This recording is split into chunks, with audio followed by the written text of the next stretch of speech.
Bonjour, dans cette vidéo, nous étudierons la protection des personnes et des données. Commençons par les données personnelles et leur protection.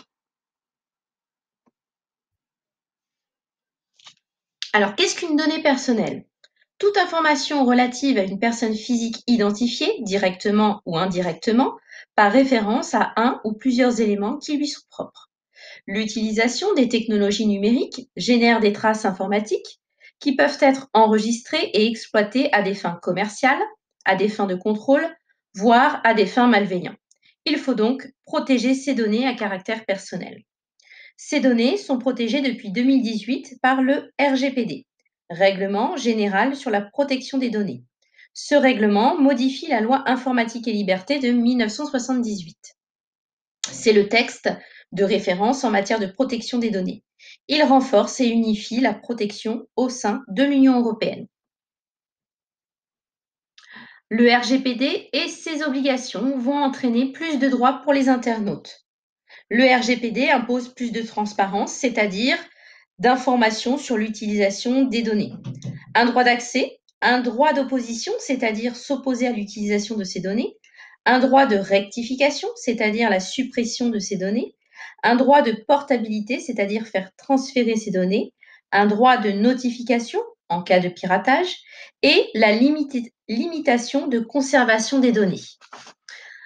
On se retrouve donc avec plus d'obligations et de sanctions pour les entreprises. La personne qui va être concernée par la collecte de données personnelles va donner son consentement de manière libre, spécifique et univoque. Le RGPD entraîne donc plus d'obligations. Voyons maintenant quel est le rôle de la CNIL. Donc la CNIL, c'est la Commission nationale de l'informatique et des libertés. C'est une autorité administrative qui est le régulateur des données personnelles. Elle agit de manière indépendante. Quelles sont ses missions? Alors, sa première mission, c'est d'accompagner les entreprises dans leur mise en conformité. Également, d'aider les particuliers à maîtriser leurs données personnelles et exercer leurs droits. Elle exerce également un contrôle de protection. Elle vérifie la mise en œuvre concrète de la loi par les entreprises et les administrations et elle pourra sanctionner si nécessaire ou donner des avertissements. Terminons maintenant avec l'usage du numérique au travail.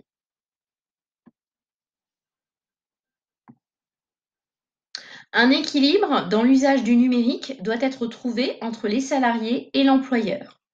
Selon l'article L120-2 du Code du travail, nul ne peut apporter aux droits des personnes et aux libertés individuelles et collectives de restrictions qui ne seraient pas justifiées par la nature de la tâche à accomplir, ni proportionnées au but recherché. L'entreprise doit donc respecter la vie privée de ses salariés.